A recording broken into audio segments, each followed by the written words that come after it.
laquelle vous devez répondre. Mais si vous commencez à vous plonger dans toute la nature d'un problème,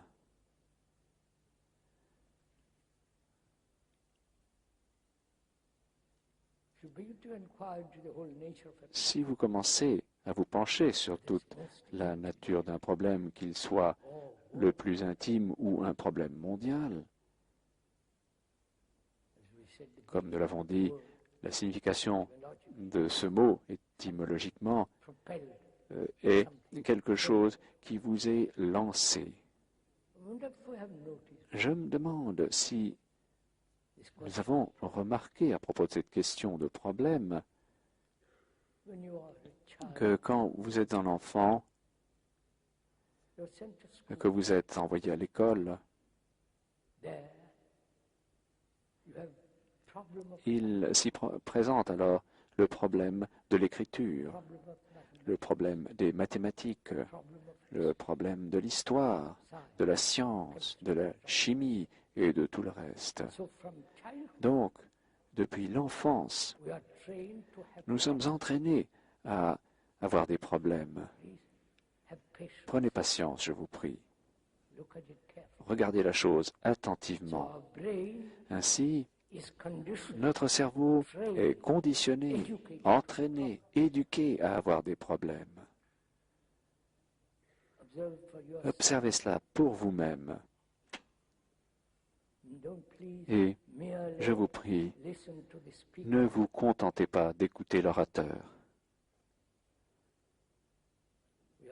Ensemble, nous sommes en train d'étudier, d'approfondir les problèmes qui vous confrontent.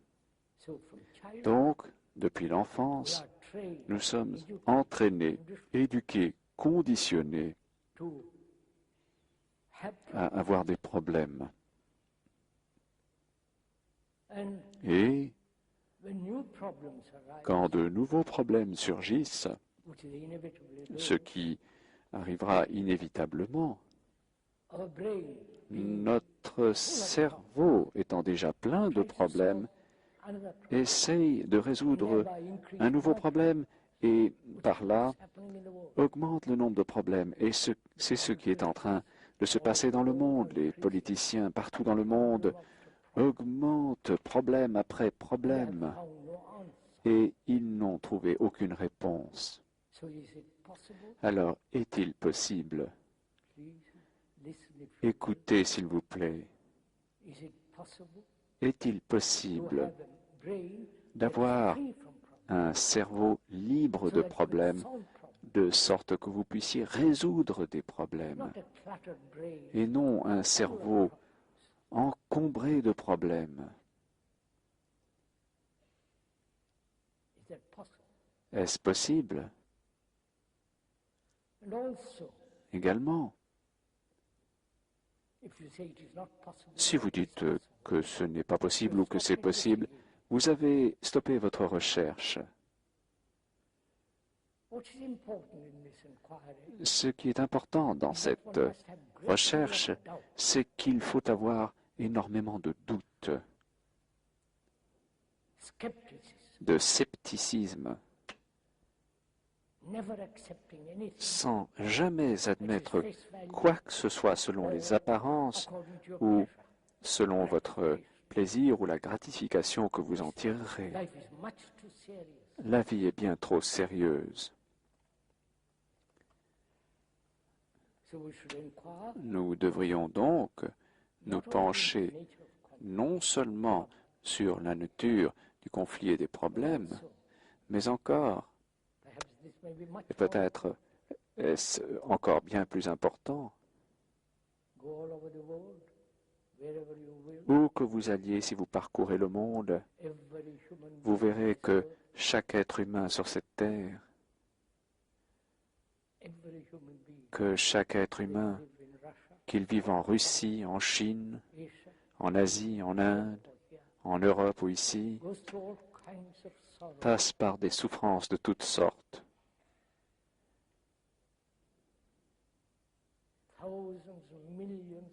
Des milliers Des millions ont versé des larmes,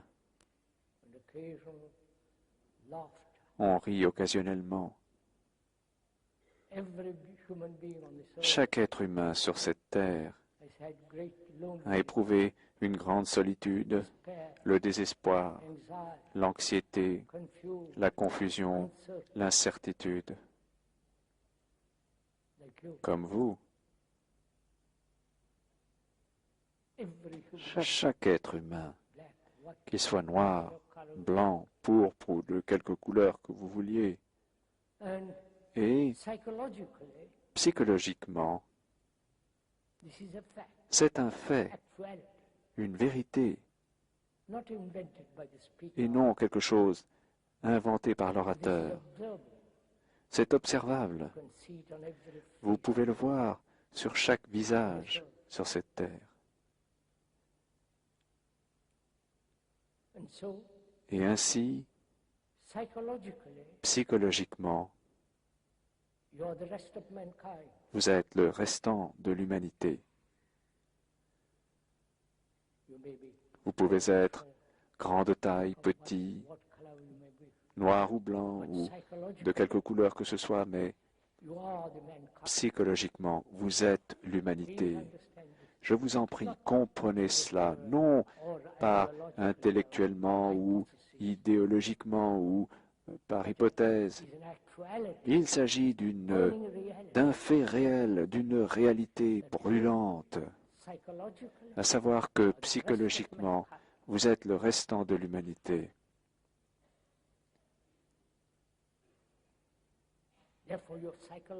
Par conséquent, psychologiquement, vous n'êtes pas des individus.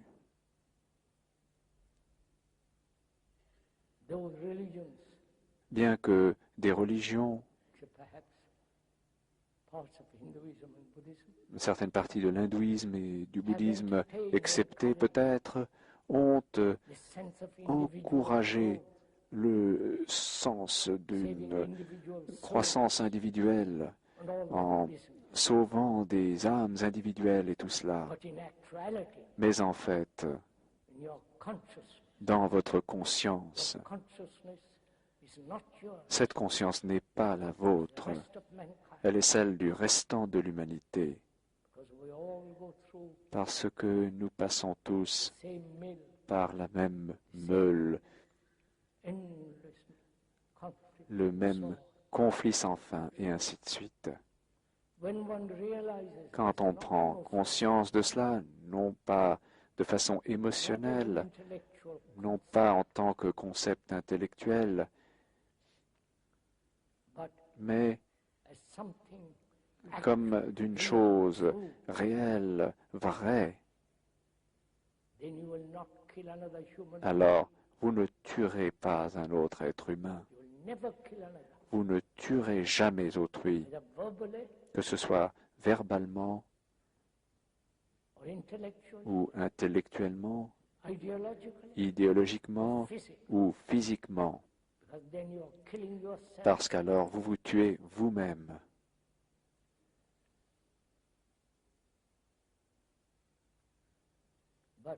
Mais l'individualité a été encouragée partout dans le monde, chacun luttant pour lui-même, pour son succès, pour son accomplissement, ses réalisations, poursuivant ses désirs et créant le chaos dans le monde. Comprenez cela avec beaucoup d'attention.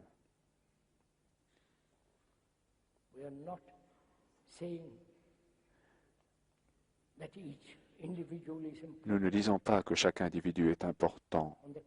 Au contraire, si vous êtes préoccupé par la paix globale et non pas seulement par votre petite paix dans l'arrière-cour, et les nations sont devenues l'arrière-cour. Si vous êtes réellement préoccupé, comme le devraient être la plupart des gens sérieux,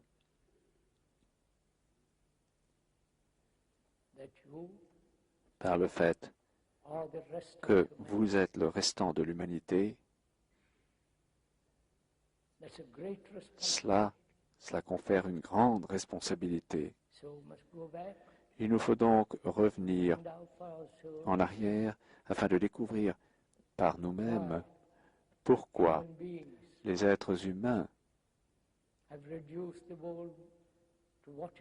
ont réduit le monde à ce qu'il est aujourd'hui. Quelle est la cause de tout cela? Pourquoi avons-nous fait un tel gâchis de tout ce que nous touchons, tant dans nos relations personnelles, entre hommes et femmes, entre chacun de nous? Pourquoi y a-t-il conflit entre les dieux, votre Dieu et celui de l'autre? Nous devons donc chercher ensemble s'il est possible de mettre fin au conflit. Sinon, nous n'aurons jamais de paix dans ce monde. Bien avant la chrétienté, il parlait de la paix sur la terre. Bien avant la chrétienté, dans l'hindouisme,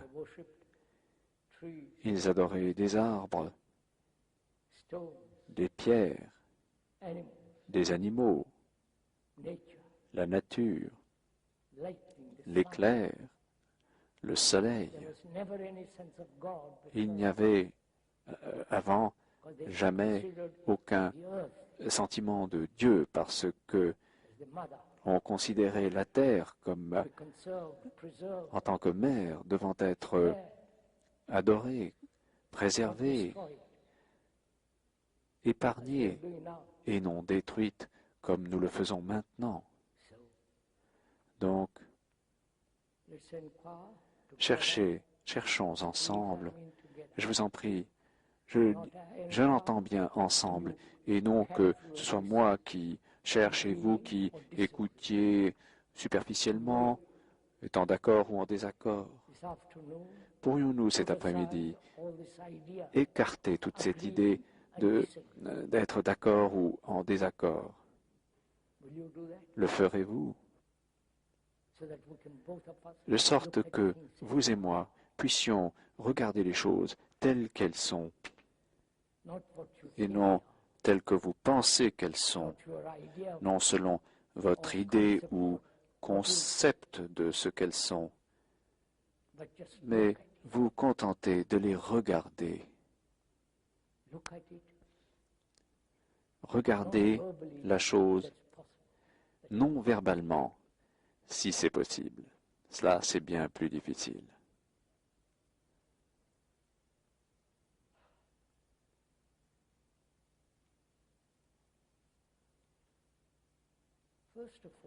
Tout d'abord, c'est le monde réel dans lequel nous vivons. Vous ne pouvez le fuir en vous réfugiant dans des monastères, dans des expériences religieuses.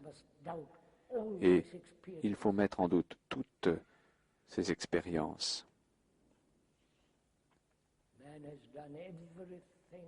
L'homme a tout fait sur terre, tout ce qui est possible pour fuir la réalité de la vie quotidienne, avec toutes ses complexités. Pourquoi avons-nous le conflit dans la relation entre l'homme et la femme?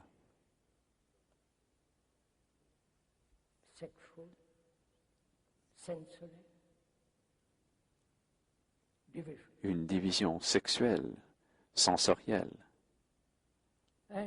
Et dans cette curieuse relation, l'homme poursuit sa propre ambition, sa propre avidité, ses propres désirs, son propre accomplissement, et la femme en fait autant.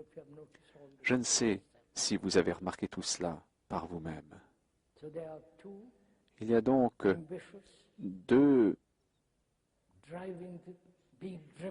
êtres ambitieux menés par leurs désirs et ainsi de suite, deux lignes parallèles qui ne se rencontrent jamais, sauf peut-être sexuellement. Alors, comment peut-il exister une relation entre deux personnes quand chacune d'elles poursuit ses propres désirs, ambitions, besoins? Dans cette relation, du fait de cette division, il n'y a pas d'amour. Accrochez-vous bien à vos sièges. Ce mot, amour, est pollué. On a craché dessus, on l'a dégradé. Il est devenu simplement sensuel, relié au plaisir. L'amour n'est pas le plaisir. L'amour n'est pas une construction de la pensée.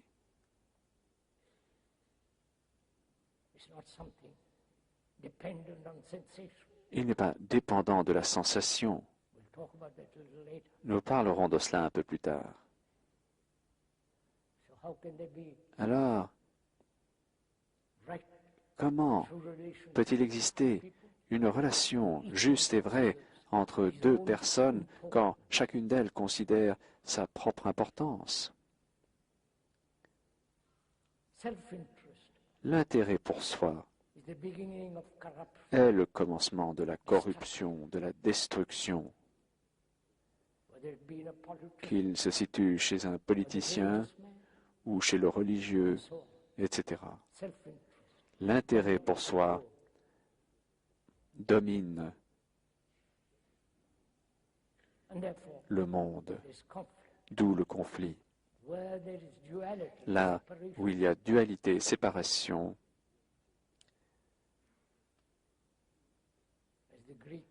en tant que Grecs ou musulmans, Juifs et Arabes, en tant que chrétiens qui croient en un sauveur, et l'hindou qui ne croit pas en tout cela, il y a cette division. Division nationale, division religieuse, divisions individuelles.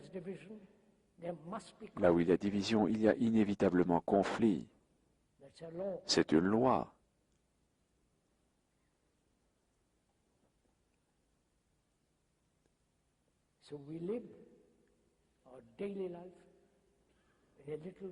Ainsi, nous menons notre vie quotidienne au sein d'un petit moi limité.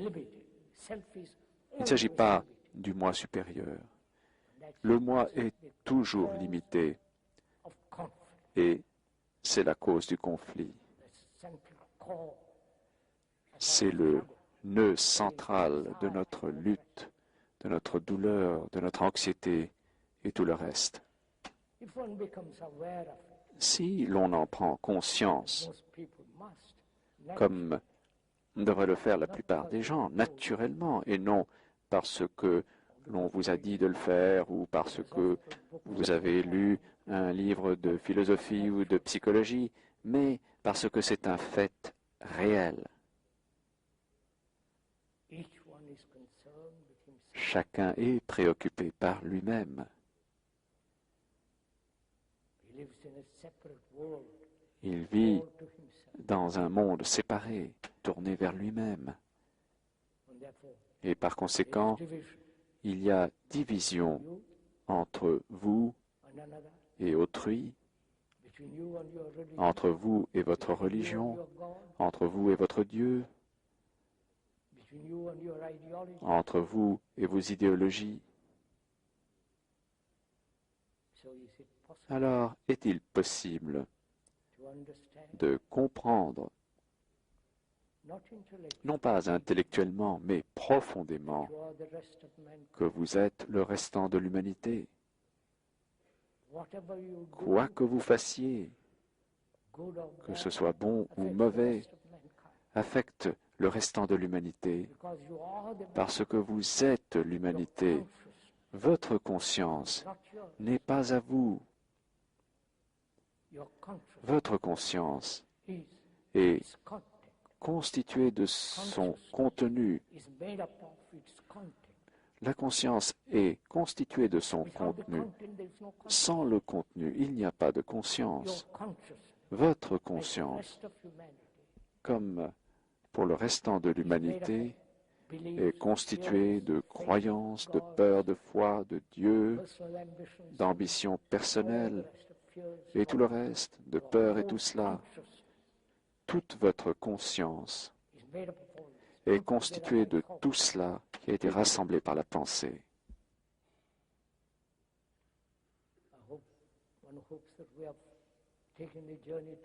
Espérons que nous avons entrepris le voyage ensemble,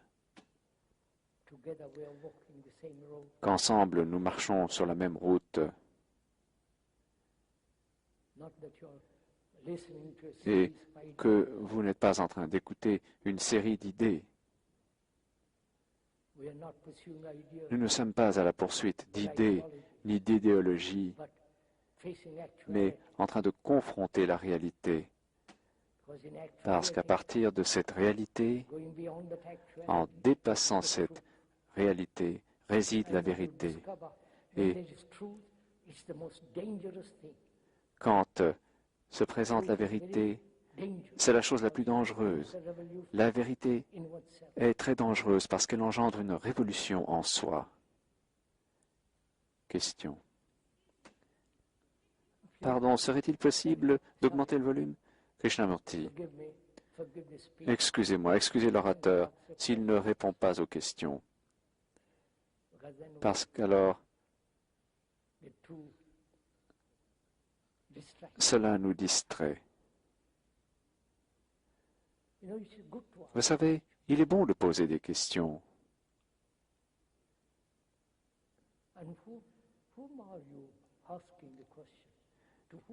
Et à qui posez-vous la question?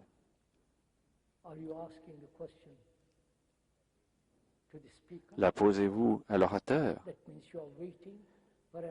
Cela veut dire que vous attendez de lui une réponse. Vous dépendez alors de l'orateur. Vous créez alors des gourous. Avez-vous jamais réfléchi à la question de pourquoi posons-nous des questions? Non pas qu'il ne faille pas le faire, mais nous cherchons.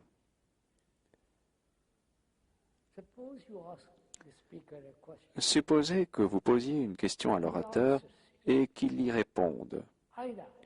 Ou bien vous l'acceptez ou la rejetez.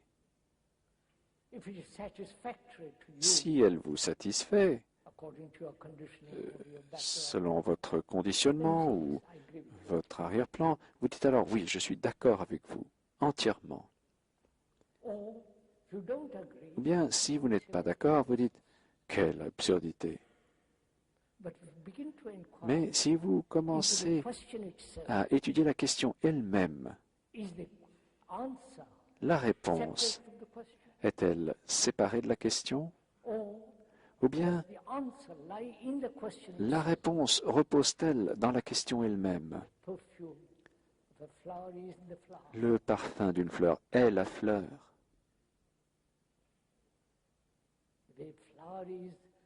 La fleur elle-même est l'essence de ce parfum.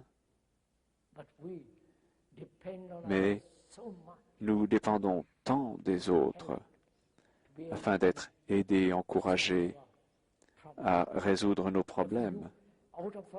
Et par conséquent, nous créons l'autorité à partir de notre confusion, les gourous, les prêtres.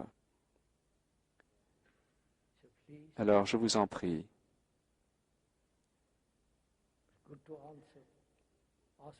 il est bon de poser des questions. Je ne sais si vous avez approfondi cela. Vous savez, nous avons perdu l'art de la recherche, de la discussion,